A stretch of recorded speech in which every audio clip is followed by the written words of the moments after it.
kita pengen tadabbur ayat supaya bisa healing perasaan kita yang sedang terluka, healing tentang beban kita. Gimana cara biar kita tuh, kalau bahasa terapis tuh rilis beban, masalah, curhat supaya rilis gitu kan, rilis curhat. Oke, itu salah satu metode. Terus apa metode lain untuk kita rilis atau kita bisa healing dengan ayat-ayat Al-Quran? Tadabbur. Jadi ada tafakkur, ada tadabbur, ada terapi.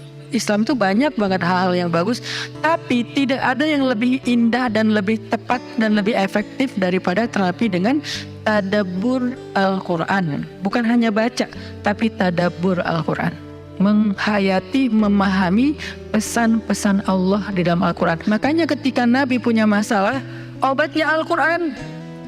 Itulah kenapa di dalam Al-Quran Allah menyebutnya wasyifa'un lima fis sudur. Dia itu obat, penyembuh, bahkan bukan obat. Kalau obat itu dawa, kalau syifa penyembuh. Dawa belum tentu sembuh, bisa sembuh bisa enggak. Tapi kalau syifa ya udah pasti sembuh.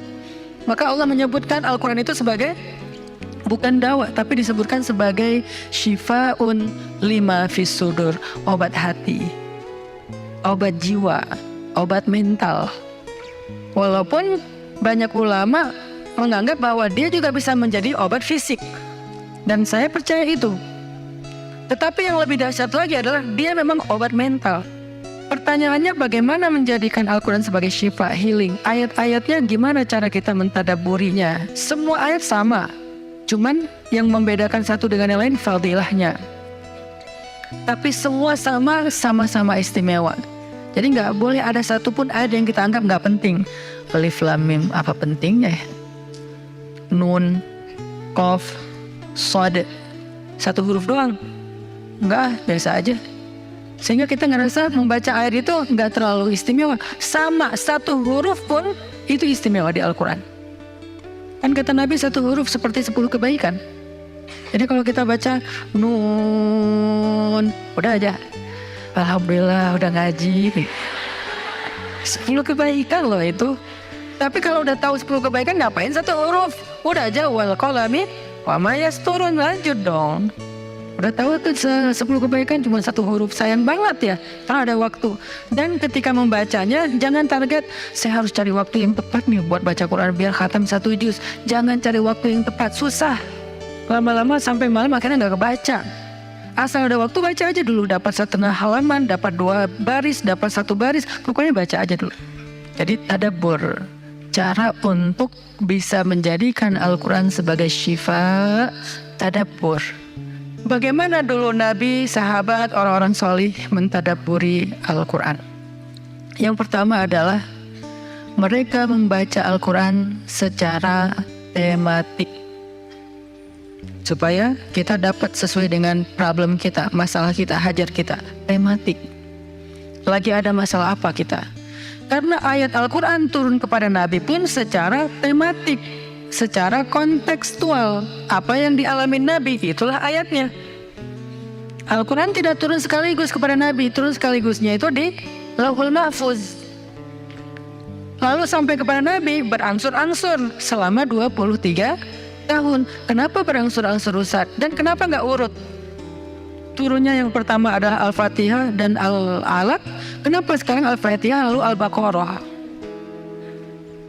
Kenapa enggak Al-Fatihah, Al-Alaq, kemudian surat apa lagi yang berurutan sesuai dengan urutan turun? Kenapa kok dibalik-balik, kok diacak-acak? Karena Al-Quran turun itu secara tematik, teman-teman. Hikmahnya apa? Hikmahnya karena dia tidak turun untuk sekedar dibaca. Dia turun untuk ditadaburi supaya jadi solusi, petunjuk dalam hidup. Petunjuk apa? Petunjuk terhadap masalah yang lagi dihadapin. Dan kita nggak akan dapat petunjuk kalau nggak ngerti kan? Coba baca petunjuk penggunaan obat. Bahasanya bahasa bahasa Thailand misalnya. Banyak kap-kapnya. Susah kan kita? Gimana berapa hari sekali? Kayaknya 5 kali sehari deh. Padahal cuma 2 kali sehari. Nggak bisa dapat petunjuk karena nggak ngerti.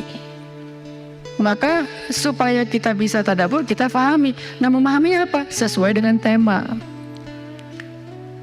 Kita boleh aja bagus banget malah baca Al-Quran secara berurutan, tapi itu target baca ya, target tilawah, bukan target tadabbur. Tadabbur beda sama tilawah. Tilawah tetap dia nggak usah diganggu gugat, udah segitu aja. 1 hari 1 juz, setengah juz, 2 bulan sekali khatam, sebulan sekali khatam, itu lanjut aja udah. Karena itu memang target membaca. Tapi target tadabbur beda sama target membaca. Bikin 2 target. Kalau tadabbur memang gak panjang-panjang dan gak berurutan, tematik. Kita mau lagi masalah apa sih? Gimana kita cari temanya Ustadz? 1, bisa nyari ke Simbah Google, ayat tentang, klik keluar. Buat kita yang mungkin kita sama nih dengan saya, masih sama-sama belajar, paling gampang tadi nanya aja ke Google, pakai aja indeks. Atau cara yang lebih, ini kalau mau, saya beberapa kali nyoba soalnya, kalau mau bukan ngetes ya, kalau mau agak sedikit lebih seru nih, agak lebih seru. Tapi kalau belum berhasil jangan salahin saya ya. Kalau agak lebih seru nih, saya suka gini, pegang Quran, lagi ada masalah nih, Bismillah, ayatnya pas, wah ini saya banget nih. Bisa kayak gitu juga metodenya. Jadi kayak minta dibimbing sama Allah aja gitu. Tapi kadang-kadang dapat ayatnya tuh nggak sesuai tema saya, Ustaz, kata kita. Padahal kata Allah ini yang kamu butuhin tuh ini nih. Bisa gitu juga dengan syarat membukanya pakai Bismillah, bukan membuka yang itu ya Allah ya, yang itu ya. Jangan maksa. Allah lebih tahu. Bismillah. Ayatnya tentang makanan. Oh mungkin kita masalahnya emang masalah berat badan mungkin, atau masalah mubazir mungkin, sehingga merembet kemana-mana. Allahu alam. Tapi kalau mau lebih jelas ya udah cari pakai yang tadi, dapat ayatnya secara tematik.